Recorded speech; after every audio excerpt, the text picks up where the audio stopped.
Greetings and welcome back to room 303 in Freshman English, and we turn now in your hymnals to page 1071. A brief passage, a story that is related in the Odyssey called the Sirens. Sometimes, by the way, this is referred to as the Song of the Sirens. Now, in the process of Odysseus telling Alcyoneus, the king of the Phaeacians, all the different stories about where they traveled, that is to say, in that flashback element of the Odyssey, one of the most famous of the stories is the story about the Sirens. Now, of course, you can see, just look at the word on page 1071, and you're familiar with this word if you think about, for example, a siren. So, for example, the siren, that would be a siren of a police car or of an ambulance or of a fire engine or a fire truck or whatever. That word siren comes from this passage. So, in other words, the idea that some kind of sound that is going to be an important sound is heard, that comes from this passage as well. Let's follow along now on 1071. We'll come back to make some observations at levels 1, 2, and 3. The Sirens. Odysseus returns to Circe's island. The goddess reveals his course to him and gives advice on how to avoid the dangers he will face. The Sirens, who lure sailors to their destruction. The wandering rocks, sea rocks that destroy even birds in flight. The perils of the sea monster Scylla, and nearby the whirlpool Charybdis, and the cattle of the sun god, which Tiresias has warned Odysseus not to harm. As Circe spoke, Dawn mounted her golden throne, and on the first rays Circe left me, taking her way like a great goddess up the island. I made straight for the ship, roused up the men to get aboard, and cast off at the stern. They scrambled to their places by the rowlocks, and all in line dipped oars in the gray sea. But soon an offshore breeze blew to our liking, a canvas-bellying breeze, a lusty shipmate sent by the singing nymph with sun-bright hair. So we made fast the braces, and we rested, letting the wind and steersman work the ship. The crew being now silent before me, I addressed them, sore at heart. Dear friends, more than one man or two should know those things Circe foresaw for us and shared with me, so let me tell her forecast. Then we die with our eyes open if we are going to die, or know what death we baffle if we can. Sirens weaving a haunting song over the sea we are to shun, she said, and their green shore all sweet with clover. Yet she urged that I alone should listen to their song. Therefore, you are to tie me up tight as a splint erect along the mast, lashed to the mast. And if I shout and beg to be untied, take more turns of the rope to muffle me. I rather dwelt on this part of the forecast while our good ship made time, bound outward down the wind for the strange island of Sirens. 1072. Then, all at once, the wind fell, and a calm came over all the sea, as though some power lulled the swell. The crew were on their feet briskly, to furl the sail and stow it. Then, each in place, they poised the smooth oar blades and sent the white foam scudding by. I carved a massive cake of beeswax into bits and rolled them in my hands until they softened. No long task, for a burning heat came down from Helios, lord of high noon. Going forward, I carried wax along the line and laid it thick on their ears. They tied me up then, plumb amidships back to the mast, lashed to the mast, and took themselves again to rowing. Soon as we came smartly within hailing distance, the two Sirens, noting our fast ship off their point, made ready, and they sang. This way, oh, turn your bows, Achaea's glory, as all the world allows, moor and be merry. Sweet coupled airs we sing, no lonely seafarer holds clear of entering our green mirror. Pleased by each purling note, like honey twining from her throat and my throat, who lies a-pining? Sea rovers here take joy voyaging onward, as from our song of Troy, graybeard and rower boy goeth more learned. All feats on that great field in the long warfare, dark days the bright gods willed, wounds you bore there. Argus's old soldiery on Troy beach teeming, charmed out of time we see. No life on earth can be hid from our dreaming. The lovely voices in ardor appealing over the water made me crave to listen, and I tried to say, "Untie me," to the crew, jerking my brows, but they bent steady to the oars. Then Perimedes got to his feet, he and Eurylochus, and passed more line about to hold me still. So all rowed on until the Sirens dropped under the sea rim and their singing dwindled away. My faithful company rested on their oars now, peeling off the wax that I had laid thick on their ears, then set me free. All right, let's turn now and do a real quick annotation of this passage at level 1 to start with. Notice we've got a very simple story here, 3-part story. 1, Odysseus is told by Circe about what's coming. Namely, you're going to have some serious problems.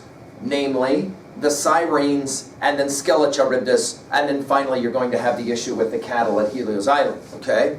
2, Odysseus then will give instructions to his men. Notice he will say things interesting, like on page 1071. If we die, right, he says, with our eyes open, at least we're going to die. Or know what death will baffle if we can. In other words, it kind of makes sense to know what's coming. And he says, I'm going to tell you a little bit of what's coming. Then interestingly, he says, the Sirens' song I want to hear, but me alone. So he has a method. And again, this is part of Odysseus as epic hero. He's got that curiosity. Yes, I want to hear the song of the Sirens. But he's also got that intelligence that says, I've got a plan. His plan is an interesting one, of course. It's very famous. He has wax put in the ears of all of his sailors. He says, you're going to tie me up to the mast of the ship, and when I scream for release, tie me even harsher. And that will allow me to hear the song of the Sirens. The final part, of course, is the actual song of the Sirens, which begins on page 1072, right? This way, oh, turn your bows, Achaea's glory. In other words, come my way. This is the enchantress, right? And if you'll think about it, this will remind us very quickly of course, the land of the Lotus Eaters. Jot down why. This will remind you of the wine that took away the Polyphemus Cyclops' ability to reason. In other words, a distraction, right? The song of the Sirens is haunting in regards to 2 things. 1, it's beautiful. 2, it's dangerous. It's destructive. It will, of course, invite the sailors to come towards the song. The rocks around the beach will smash their ship and they'll all drown, right? So in other words, the song is beautiful, but it's dangerous. Of course, at the very end of the song, you'll see it there. Charmed, out of time, we see. In other words, much like the lotus plant, which will take the eaters of the lotus plant out of time. It deadens their mind. A song, music, can do the same thing. I mean, to jump to 3B for just a second, although we'll get there, I've had students that say, if you've ever attended a concert with music, that you really liked the band or whatever, the performance, you could be there for 3 hours and it seemed like 30 minutes. Why? Music has this capacity to kind of charm you out of time. You lose track of time, in other words.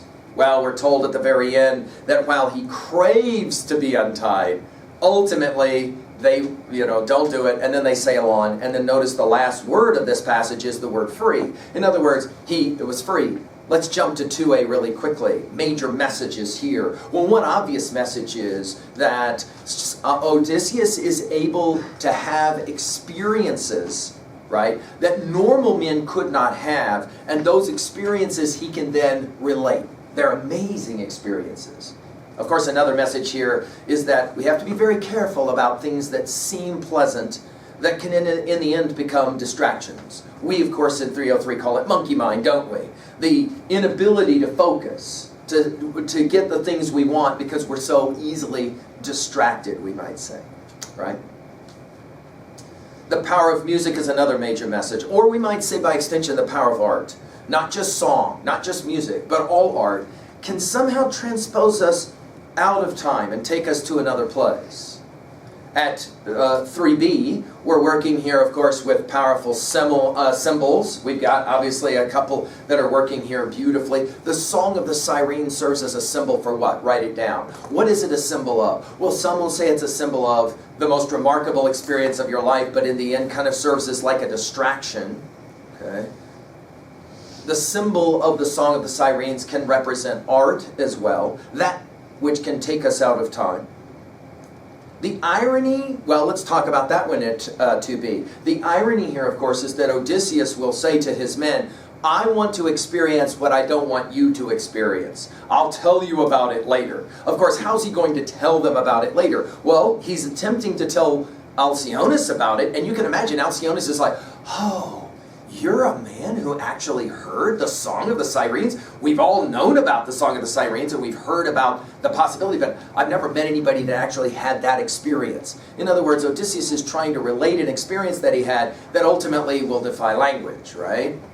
At 3a, well, there's a lot of texts that probably play this game for us and for you. Ask the question this way, it's what texts come to mind that play this game of distracted from distractions by distractions, to quote T.S. Eliot's famous Four Quartets line. That notion of distraction gets in my way. Obviously the lotus eaters from an earlier passage comes to mind. Obviously the wine that got Polyphemus drunk comes to mind. Drugs in general, of course, and alcohol come to mind, and many have used this passage in that way. What is the text for you that though says, be careful about the things that can distract you from the stuff you're supposed to be really focusing on? I want to posit, though, in your senior year, you're going to, I'm just putting it here now, we'll have a famous poem called Ode on a Grecian Urn, write that one down, by a famous British poet named John Keats, who will say something about the power of art to somehow take us out of time. Finally, at 3b, this is an interesting question, personal question. What is for you your fondest distraction? Right? Write that one down. What is for you your fondest distraction? You know it's a distraction. That is to say, you know it's the Song of the Sirens. You know that it kind of messes with you, but you love to do it anyway. I've had students that will write down, okay. I know that I go home at night and I play video games. I know that it probably is better for me to, do my homework, to read and write, to do some of those kinds of things, but I just love it so much, okay? Other students will say, for me, it's face filth, fond distraction. I can get on face filth and I can stay there, or any number of other kinds of applications that are online technologies that kind of keep me from doing the things that I want. What is for you your favorite song? If you had to mention the Song of the Sirens, that is to say, your favorite song of all songs, if you could only listen to one song before you died, what would that song be and why? What would be the one tune for you of all the songs that are on your playlist that for you is the greatest one? Well, there you go, an introduction to the Song of the Sirens, a famous passage from the Odyssey. Thank you.